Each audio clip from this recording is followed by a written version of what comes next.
Game Up Hard Hydration. It's like your favorite sports drink and your favorite seltzer merged together became something so much better. Dave has these stats down. Dave, let them Yes, know. that's right, guys. It's a full flavored drink, only 110 calories per can, low carb, comes in 8-pack, 4 great flavors: fruit punch, orange, lemon lime, and grape. Enjoy some Game Up. We're gonna go from something I saw and enjoyed to something I'm not gonna see till this afternoon. So Dave's gonna spoil all the results for me. Yeah. We started off, Stephanie McCurr did win the NXT North American Women's Championship. I don't think that was too much of a shock. I think we both thought we were headed in that direction because she's been really built up, and I thought they would do something for her with Julia being the NXT Women's Champion. Stephanie was going to get a championship. Yeah, that was, I mean, we saw this pretty much coming. It's, about time now.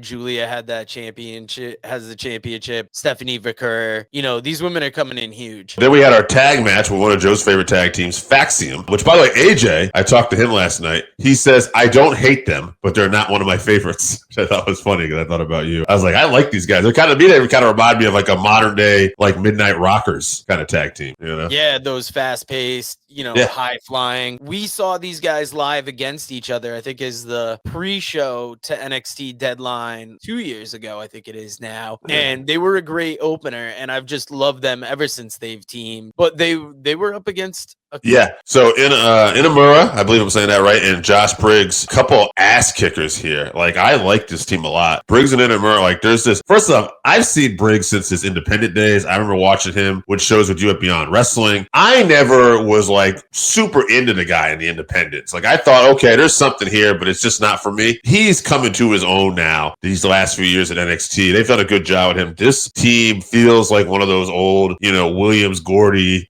Stan Hansen, maybe Doc, like it feels like one of those tag teams that just kick ass from All Japan. I really enjoyed this match. They were beating up Faxium a lot, but Faxium kept hanging in there, selling, and ultimately Faxium keeps the tag titles, which is, I said this before, I think we're building to a Faxium Hardy Boys match, NXT versus TNA, at Stand and Deliver. I hope we keep going there. That could be very interesting. I agree with you on the Briggs and Inamura team. I saw them this past week on NXT, and I just thought they fit together so well. And I was thinking the same thing about Briggs, how when he was in Evolve, how when he was in Beyond, I was into him, but I didn't ever think like, oh, this dude's going to be a star. And now he's on his second big tag team in NXT. And Dave, I don't know if you saw the news this week that it's Stand and Deliver, WrestleMania, and TNA are all going to be in Las Vegas for that weekend. Oh, wow. So good for TNA to get a piece of that too then. Yeah, really kind of creeping in, making that bigger package deal. I'm glad Faxium retaining though. Yeah, and in a match I don't have a ton to say about because I actually had to get up and leave for a minute, but the upset of the night, Eddie Thorpe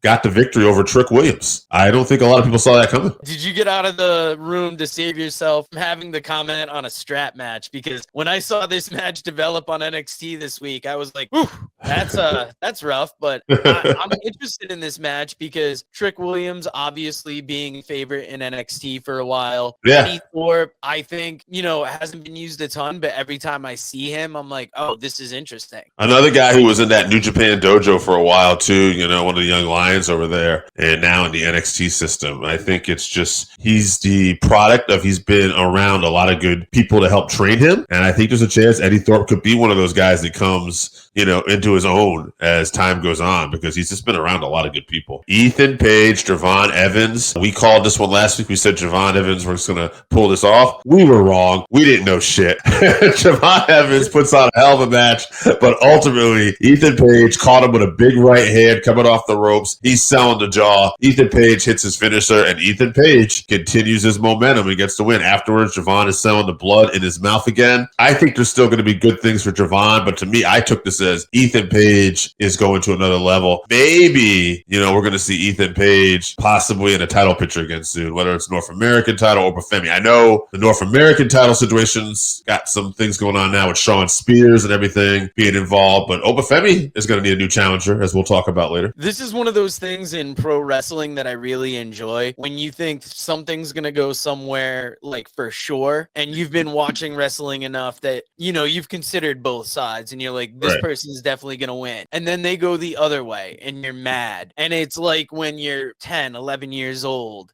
and your favorite wrestler loses on Monday Night Raw and you can't begin to fathom why. I love that this went the other direction. I can't wait to see the match later because they've really been building up the seriousness of Javon getting into the match and how he had to sign that agreement that the WWE wasn't responsible. So they made this feel huge and they didn't go the way we wanted. So yeah, continuing the heel run for Ethan Page. Obafemi, no surprise here, beats Grayson Waller and Austin Theory. There was some great moments. They did put together a great match. Grayson Waller actually pulled Austin Theory. He pulled the ref out of the ring when Austin Theory had a pin at one point. But ultimately, Obafemi survives. Obafemi's still the man, still the champion. Afterwards, I didn't talk about this before, but these guys with masks, basically kind of a Shield 2.0 coming out. They beat up Obafemi. Earlier, they had beaten up Faxium. So not quite sure what this group is going to be. The crowd chanted after they came out earlier, "Who are you?" That's always never a good start. One of the guys is Dion Lennox.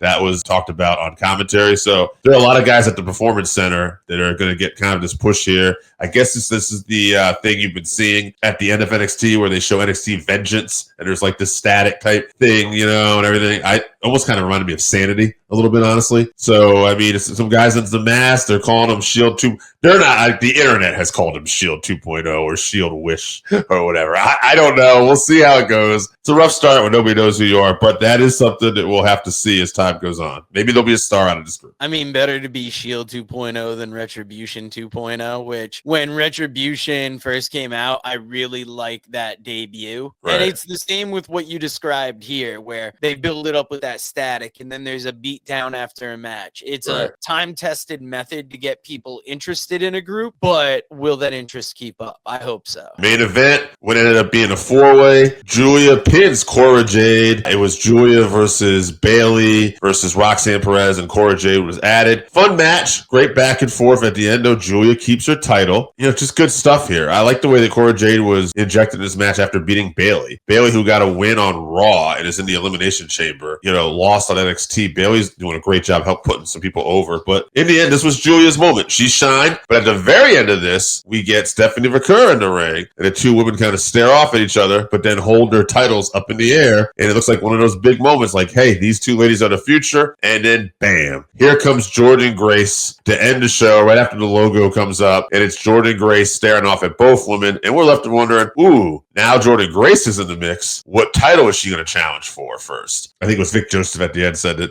this is the strongest women's division in the world. And he's probably right at this point. Oh, man, we've been talking about it for so long that even before they added Jordynne Grace, they have had one of the best, women's divisions. And I believe you said it last week that this women's title match should main event the thing. Yeah, it did. They did. They put in probably an even bigger angle to come out of it. So it just makes it that much more exciting. I cannot wait to see this later. And I can't wait to watch NXT this week because in the main event this week, we'll talk about another reason why I'm looking forward to that. But then this Jordynne Grace thing, it puts it right up there with it. That was Vengeance Day. If you haven't tried Game Up, then you are missing out. Imagine your favorite seltzer and your favorite sports drink had a baby, but it's way better than that. Each can is 110 calories, low carb, 4.9 ABV. It's a nice light drink that is not light on flavor. Game Up comes in fruit punch, orange, lemon, lime, and grape. Pick it up at drinkgameup.com or at your nearest liquor store.